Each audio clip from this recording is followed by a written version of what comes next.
Number 402, 5 seconds. Start. This statement is a brief report for the information of Parliament on my visits to the US in May 1964 and the USSR during August-September 1964.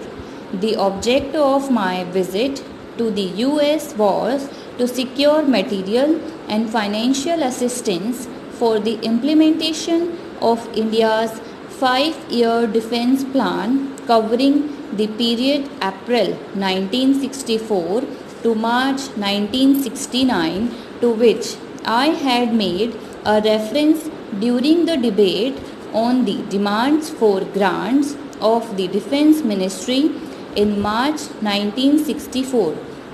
There was also a long-standing invitation from the US Defense Secretary to visit the US to discuss problems of mutual interest.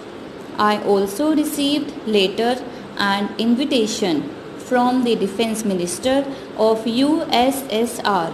I took this opportunity to discuss with the Soviet government various matters connected with the implementation of our defense plan.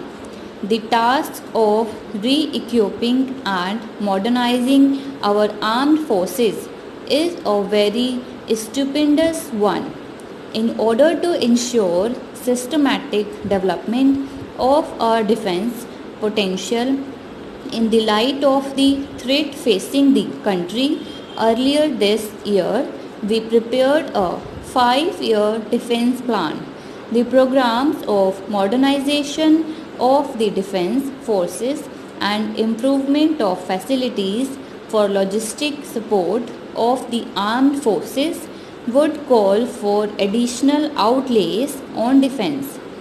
The increase in terms of internal resources will be of the order of about 10 to 12% over the current level of defense expenditure, but the total requirement of foreign exchange for the defense plan has been assessed at about 3 times the normal allocations which can be made to defense from our own export earnings. The major constraint, therefore, which would affect the implementation of the defense plan is the availability of foreign exchange in time to meet the import requirements of the various constituents of the plan. As the economic development plans also require heavy investment of foreign exchange in order to ensure that the progress of India's economic development is not affected. It is necessary to secure assistance from friendly foreign countries for the implementation of the defense plan. I reached Washington on May 18, 1964 and had discussions with the US Secretary of Defense. I also had discussions with Secretary of State Mr. Dean Rusk.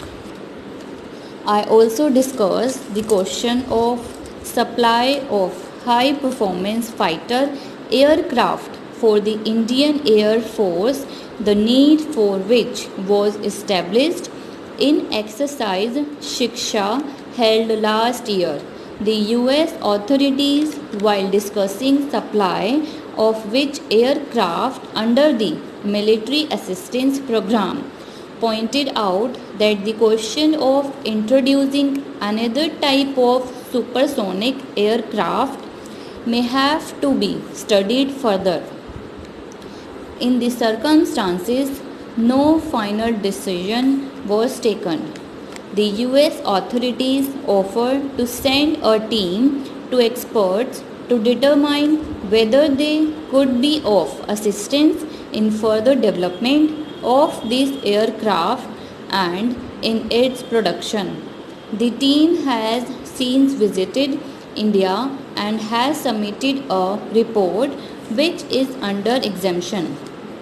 On the question of supply of naval vessels for replacing the overage ships in our fleet, it was agreed that our requirements in this field should first be discussed with the British government. Apart from the grant assistance and credit assistance which the US government have agreed to provide during the fiscal year 1965 and which they are willing to consider for the subsequent years, I attach considerable importance to the fact that the need for strengthening the defense production base in India has been fully recognized by the US authorities, and a substantial portion of the credits already offered will be utilized for modernization of the Indian ordnance factories. During my stay, I visited a number of defense installations and training establishments in the US. Hearing of the sudden passing away of Mr. Jawaharlal Nehru, I cut short my visit in the US and returned to India on May 28, 1964.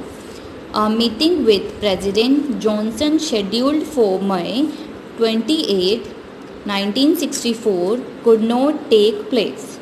As honorable members are aware, we had concluded an agreement in 1962 with the Soviet Union for establishing production of MiG-21 fighter aircraft.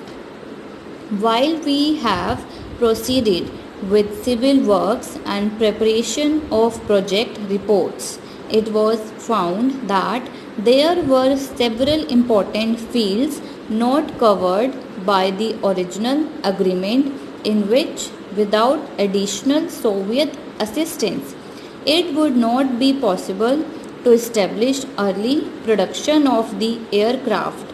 It was also our intention to explore possibilities of securing assistance in respect of certain other equipments included in the plan. I reached Moscow on August 28, 1964. I had discussions with the Soviet Defense Minister and senior members of the State Committee for Foreign Economic Relations. I had also discussions with the chairman, Mr. Khrushchev. These discussions were most cordial.